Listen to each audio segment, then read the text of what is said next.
So welcome back to It Is Good. Today I have my sister friend who I met from church and we've become good friends, Shamilia. Today Shamilia is going to give a little bit of her story, tell a testimony. We've all been through some hard times, we've all been through something, but God always works it out for our good. Hand it over to Shamilia. Hi. By the time this airs, God will have pruned me from what you currently see into what He needs for me to be good. My goal is to be obedient to God. I've already lived on the outside of God's will, and I can tell you for a fact that's not where it's at. And so from here on out, it's obedience. My life will be lived through obedience. Well, you're already being obedient because I knew it's hard to it's hard to do this video. It's hard for me to get on video, and I know it's hard for me to call you, just be like, hey, come over in a few days and let's do this. And you did it. So you're already being led by obedience. So thank you for that. You're very welcome. All right, so you can give us so you've been through a lot, and the little bit of time I've known you, you've gone through a lot more than any woman should have to, right? So like he said earlier, this might have to be broken down into different parts, but I think from what I believe I heard from God, I think this video here should focus on your recent court case. A little summary of what led up to that, the days leading up, the day of, and the days after. Okay, so just a little background so you know where all of a sudden this came from, because this isn't something new. This started in it began May of 2022, right? But what got me to all of this court situation is, like I said earlier, being on the outside of the will of God and always following Shamilia's will. Shamilia wanted to be loved so badly and didn't even know that I didn't know what love is. You have this idea what you see on TV, like you see the families, oh, I want that. That looks intriguing. That's way better than what I have here in reality. So let me aim for that. And so my idea of what love is, and this is coming from a little girl. Like when I was in the 6th grade, I decided I wanted to be a housewife and a mother, because those are two different things. A lot of people think just, oh, I'll just be a housewife. Those are two, a housewife and a mother are two completely different things. And so I didn't really know that, but I knew it was two different things as a kid, because I knew I didn't want to see my reality and my future. Right. And so that's what began my my hunger to want to be a mother at 6th grade. I wanted that so bad. I didn't care about anything else. I didn't care about graduating. I told when I was in high school, I used to tell people, school ain't gonna teach me how to be a wife. I don't care about this. I think a lot of times we chase after, like you said, you didn't know what love was, right. But I think we're chasing after something that is the opposite of what we were dealing with. So I might not know what love is, but I know it's not this. Right. So I want anything that's not this. And where we fail is, okay, so let's say I want to be a wife. Let's say I want to be a mother. What am I doing to prepare myself for this? Yes, I'm a little girl thinking this, but lots of little girls have that, oh, in my dream wedding, you're in high school and you're flipping through magazines, picking out your dress. What are you doing to actually become a wife? Or are you just looking at an image and say, okay, well, I can pretend to be this? Because no one in my past, I can't speak for everybody, but no one in my past taught me that you have to deal with what's inside. You can't just create this image on the outside, And I still have that little girl mentality. I still want to be a housewife. Well, all power to you. I don't know if I can be a housewife. Because it's not as glamorous or as easy as culture tries to make it seem. And that's what people don't understand. When I say I want to be a housewife, I don't want it because I think it's easy. I want it because that hole in my heart still hasn't been filled. I want it because I equated marriage and having children as having love. Because why would you marry somebody you don't love? But now that I'm an adult, I see people get married as a business arrangement or because they don't want to face their thing and they can just, hide behind their partner. But I equated it with love. And so that's why I still want it so bad. Now that I'm learning the true definition of love as God has presented it to us in His Word, I'm like, oh, okay. But I still want to. I'm already. It is possible. And I think you made a good point. Now that we are learning the right way, right, to love, and the right way to approach marriage, and how marriage is supposed to mirror Jesus and His bride, the church, we have a better understanding as to what to look for, like in your case, in like the next prospect or the next mate.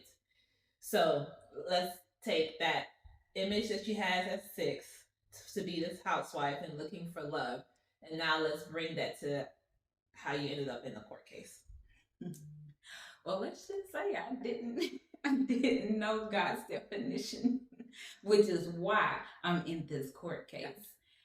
Okay, so let's fast forward to May 2022. I got a knock on my door. Now, this is very unexpected because I was living in Texarkana. And in this place where I lived in Texarkana, this wasn't a home. This was my hideout. I was running away from past abuse that I've dealt with. No, I can't even say I dealt with it because I'm running from it. I ran. I don't know anyone in Texarkana, and that was the point. I wanted to be somewhere where nobody knew where I was because I didn't want to be found by said abuser. And here comes the sheriff knocking on my door. And I'm like, I'm in the middle of work. I'm on a video call with work. And I got the laptop here and the sheriff here. And the lady on the Zoom call, or video call, she's like, are you okay? And I'm like, and so the sheriff hands me these papers, and now the court mess begins. The Health and Human Services are suing me for child support because my children had government assistance, Medicaid for healthcare, and so I'm like, oh, okay, let's cut this off. Because they don't tell you when you sign up for those services that simultaneously you sign up for child support as well. And some people may think, oh, well, it's there to help you. I know. I was like, how is, would you say human health? Yeah, human health services. Okay, how are they suing you? That's what they do when you sign up for Medicaid or TANF, and pretty much any. I don't know if food stamps is along with that as well, but when you stamps is kind of with TANF, right? Well, TANF is when they give you cash and money to spend. It's not free.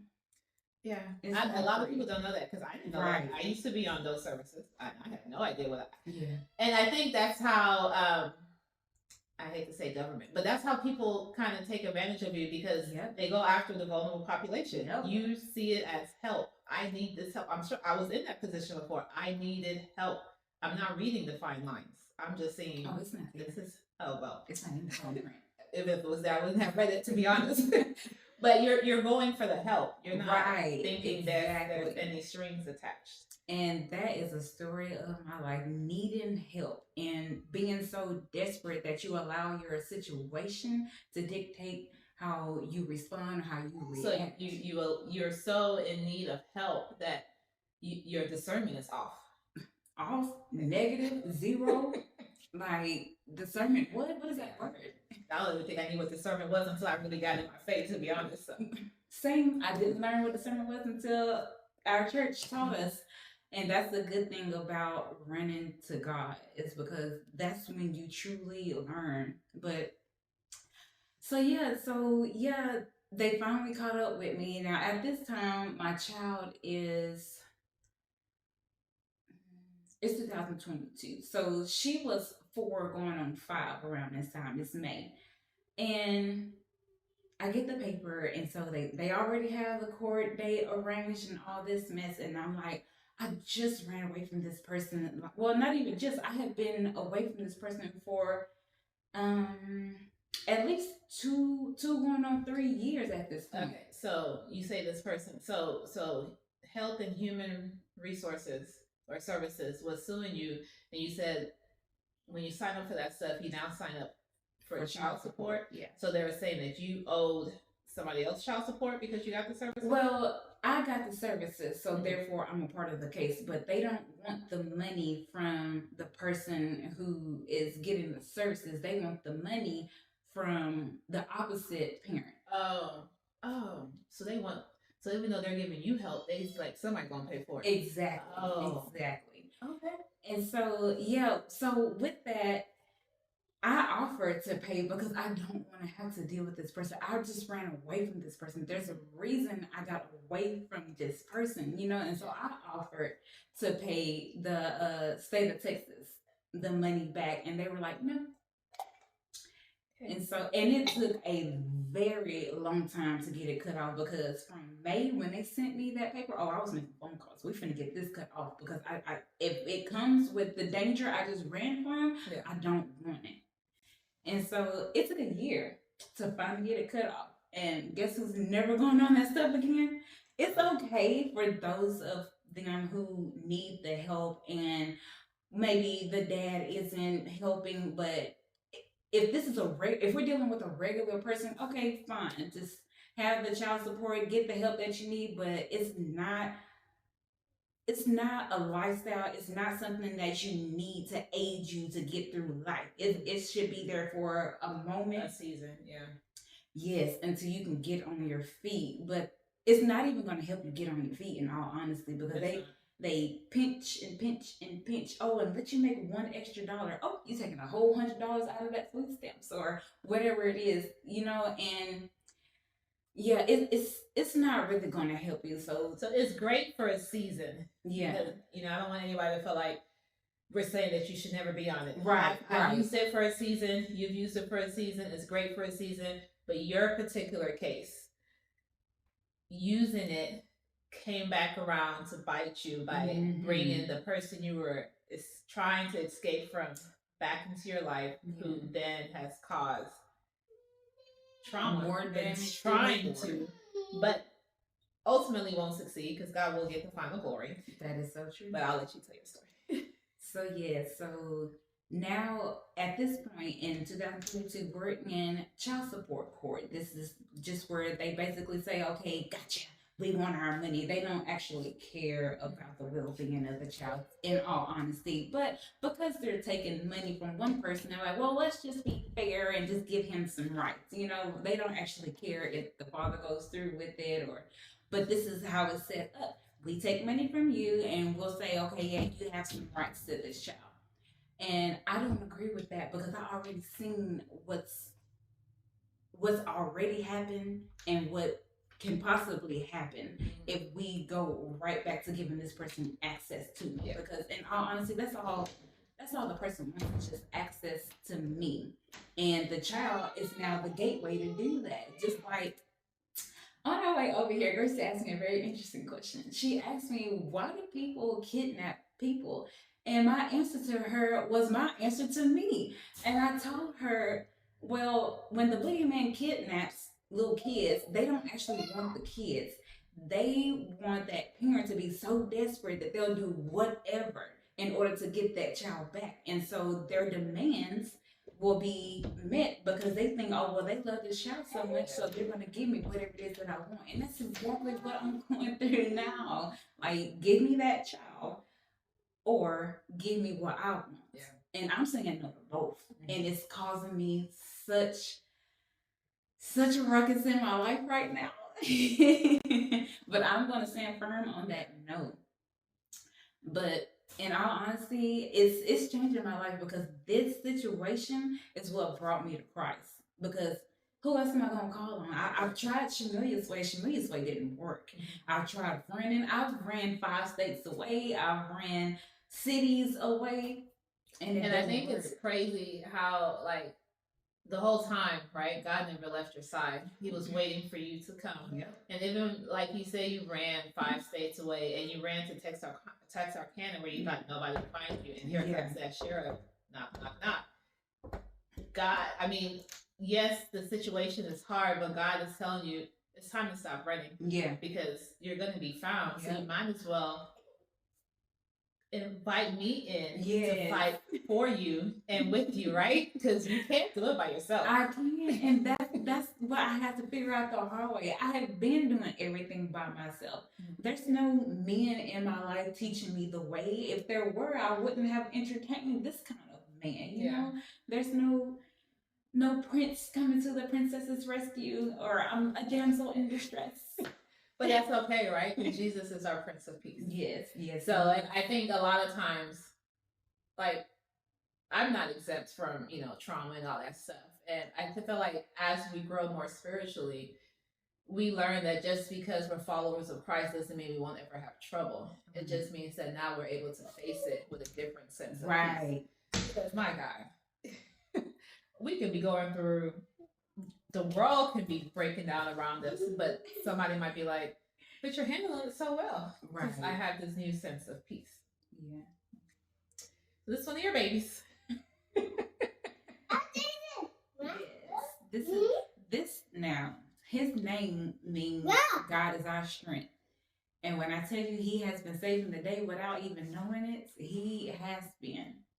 Simply because now this is going to be one of the people that saved the day that God gave me to save the day, because said person does not want anyone to know about this person. And so when I start talking about this person, now the truth is starting to come out. So you said such and such does not want people to know about your youngest. Yes. Right? Okay. I don't know. I mean, it's all gonna come out, and I think. Yeah. Say the meaning of his name again. God is our strength. Yeah. I think first of all, his name is like very prophetic. Right.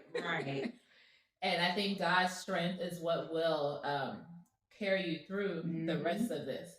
I really have wanted you to touch on the court case. I know we're running out of time because you have somewhere to go, but just touch a little bit on the last court case, how you, and like driving to court, what was going through your mind, and then the outcome. So just tell us the outcome of that day, and then we'll have to do a part 2 as to what happened afterwards. But like, give us the cliffhanger. Tell us where you ended up. Okay, so January 22nd, I wound up in jail. I wound up in jail because, big picture, because I'm protecting my child. Because I'm telling the truth. And because I won't back down from the truth. And it led me in jail. I never in my life imagined me, this little girl that wanted to be a housewife, and all I've been is a mommy. I didn't club. I didn't hang out with it. I barely even had friends because I was so focused on being a mommy. Being a mommy, a protective mommy, led me in jail. And so I want to say right there, people always say the truth will set you free, which I do believe that. Mm-hmm. And I think when somebody hears you say, I told the truth and it ended me in jail, they think that's their reason to say, that's why I don't tell the truth. But no. Just because you ended up in jail, you were not in bondage, right? Right. You ended up in jail, I think freed you in so many other ways. You know what? Okay, so while even on my way to court, I would in court, in jail, God never left my side, and he made sure I knew he was with me every step of the way. Because usually you are struck with fear, because I've never been to jail, don't know anybody in jail. I have no business. What I would have been in your I have no business in jail, like at all. No criminal charges, no past, none of that, right? But God was with me the whole way through. And so, I mean, on the flip side, it forced people to help me with my kids that didn't ever reach out and help me. And that's something that I truly needed, is help with my children. When I get forced to help me, because I'm gone. Shamiz is out of the question. But while in jail, I wasn't treated like a prisoner. Those women in that jail, they welcomed me in.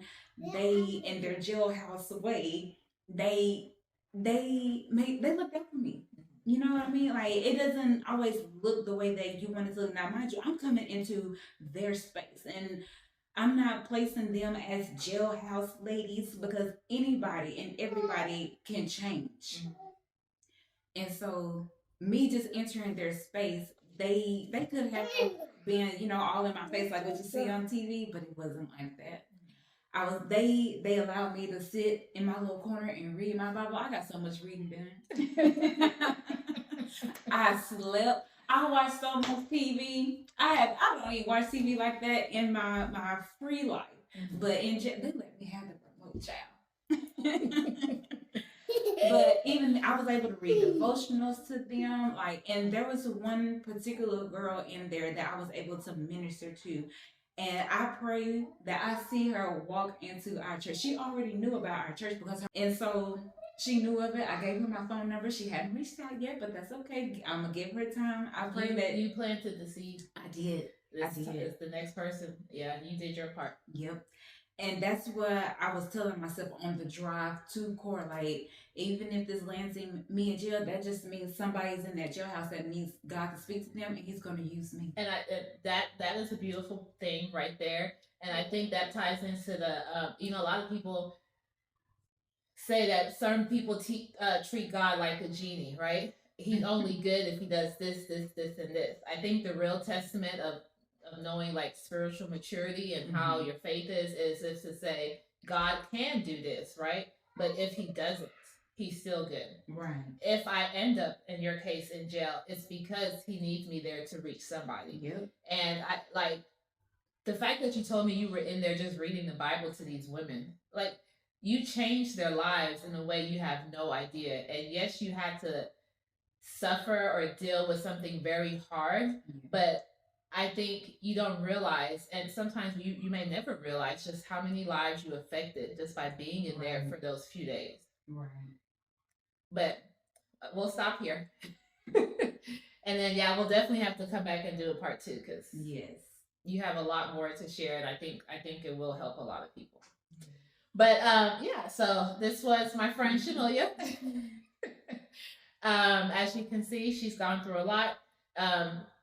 Chasing the dream to be a mom and a housewife, and she has grown a lot and she has learned a lot, and I still believe that one day she will be the mom and a housewife that she wants to be, but now she knows the right way to go about it. Amen. I heard the prayer.